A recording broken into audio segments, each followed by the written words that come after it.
Nous continuons notre introduction générale dans le livre d'Isaïe. Nous sommes dans les premiers chapitres qui constituent comme une sorte de prologue, lequel va gentiment prendre une tournure plus personnelle puisque vous aurez enfin l'appel d'Isaïe, mais qui est gentiment préparé par des textes bien connus. Chapitre 5, notamment le chant de la vigne et ensuite l'appel d'Isaïe, chapitre 6.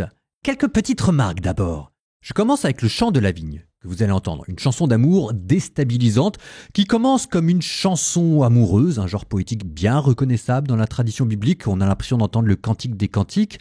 On reconnaît derrière la vigne Israël, planté par Dieu, c'est-à-dire choisi, qui symbolise l'alliance, un peuple choyé, cultivé. Ici, le vigneron Dieu fait tout ce qui est humainement possible. Choisit un terrain fertile, la terre promise, il enlève les pierres, on pense peut-être aux nations païennes qu'il y avait avant l'entrée en terre promise, il plante un cépage noble, on pense à l'installation des tribus dans la terre promise, il construit une tour, la protection, la Torah qui doit garder le peuple, il construit un pressoir, le temple duquel on attend un fruit, une œuvre de justice. Tout ça vous donnera plus tard la parabole de Jésus sur la vigne, C'est de là d'où ça vient. Sauf que voilà, la chanson d'amour change brutalement de ton et tout d'un coup Dieu va être comme un vigneron déçu. Tout ce qui pouvait être donné a été donné. Israël n'a aucune excuse. Du coup, jugement radical, retrait de la haie, plus de protection contre les ennemis, pas de taille, plus d'entretien spirituel, pas de pluie, retrait de la bénédiction divine. C'est Dieu qui a retiré la main. Vous allez entendre tout cela est magnifique et ensuite vous aurez une série de malheurs et puis l'appel d'Isaïe. Mais je continue de préparer votre lecture pour que vous puissiez en goûter tout le sel. Pendant votre lecture, je vous demande de faire attention aux éléments suivants. Regardez comment le chapitre 5 prépare l'appel. Dans le chapitre 5, ça va être la première fois qu'un « je » va apparaître. « Je veux chanter pour mon ami le chant du bien-aimé à sa vigne ». Première mission du prophète, un chant d'amour. Vous aurez aussi au verset 9 « J'ai entendu le serment du Seigneur de l'univers ». Deuxième mission du prophète, entendre. Et puis, ça commence à se préciser. On vous parlera de 6 malheurs à dire contre les élites, contre un peuple qui refuse d'écouter une loi, contre une ville qui va bientôt être détruite. Et c'est une fois qu'on aura bien préparé tout le message à donner, et le chant d'amour, et le chant de la destruction, et la solitude, et le fait d'écouter et d'entendre, que là, chapitre 6, la figure prophétique d'Isaïe va apparaître. Bonne lecture, Isaïe chapitre 5 et 6.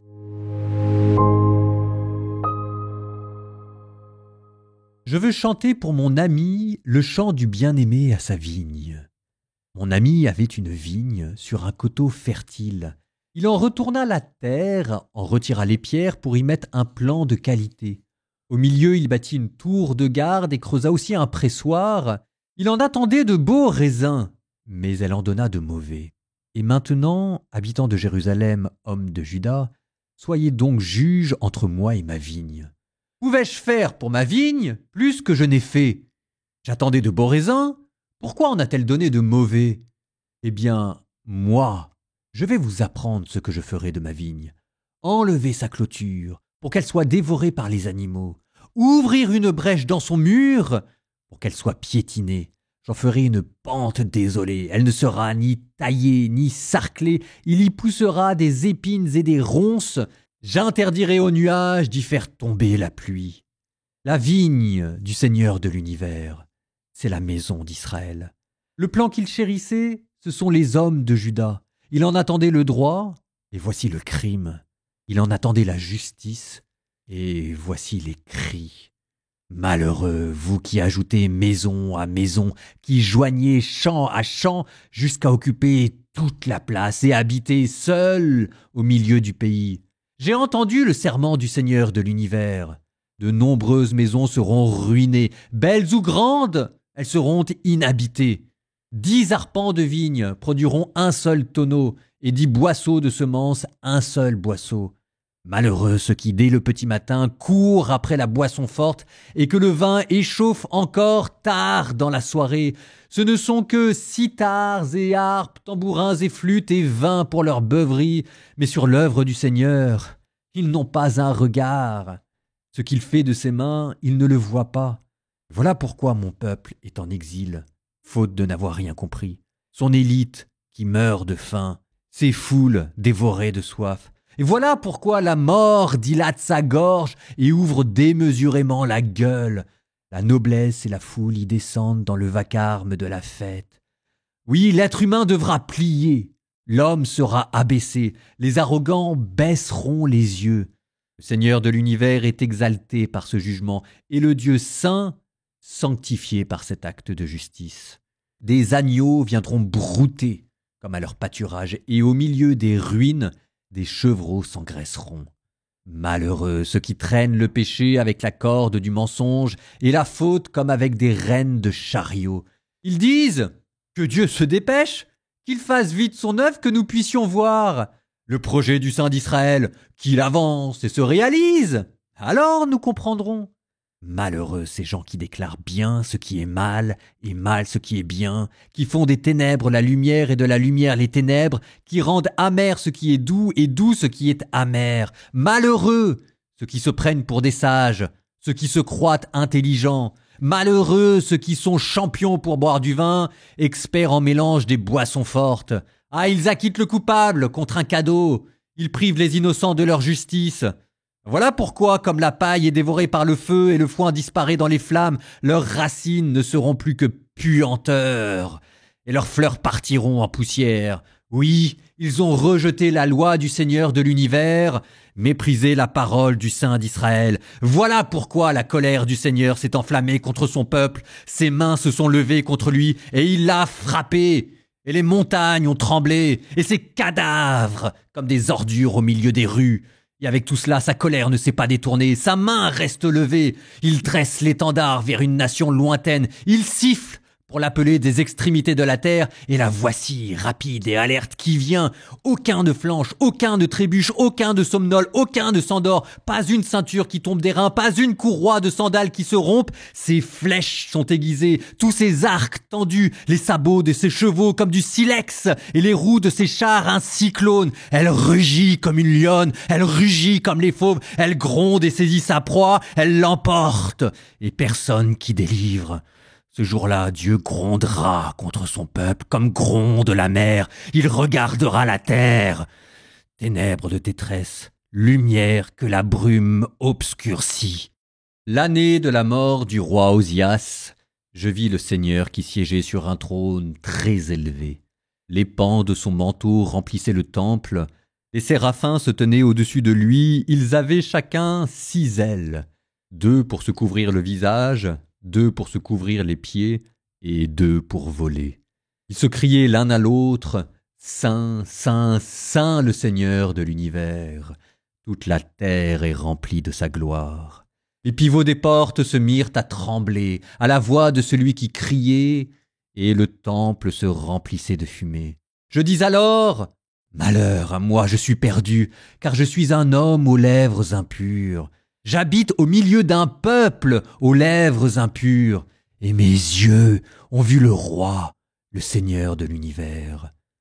L'un des séraphins vola vers moi, tenant un charbon brûlant qu'il avait pris avec des pinces sur l'autel. Il l'approcha de ma bouche et dit « Ceci a touché tes lèvres, et maintenant, ta faute est enlevée, ton péché est pardonné. » J'entendis alors la voix du Seigneur qui disait « Qui enverrai-je? Qui sera notre messager ?»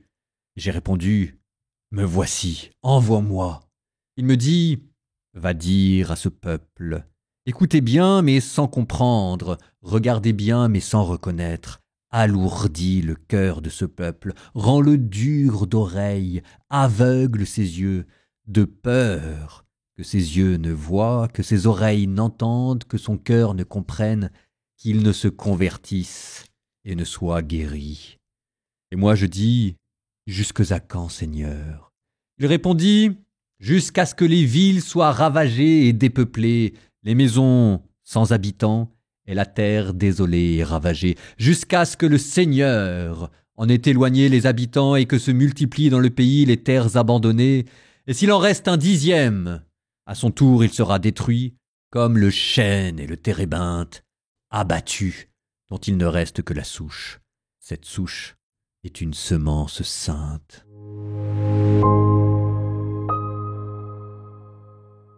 Alors je reviens sur ma vocation d'Isaïe. Il a fallu attendre 5 chapitres pour qu'au 6e, la vocation arrive enfin.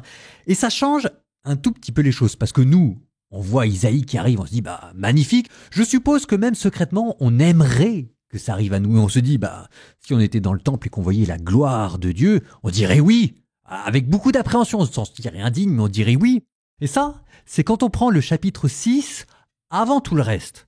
Et en fait, Isaïe, c'est pas comme ça que ça s'est passé. Il n'a pas d'abord vu la gloire du Seigneur, la sainteté, il s'est senti mal, il a dit purifie mes lèvres, etc. Et ça s'est bien passé. Non, il a d'abord entendu un chapitre 1, chapitre 2, chapitre 3, chapitre 4, chapitre 5, ça veut dire qu'il n'a pas été pris en traître.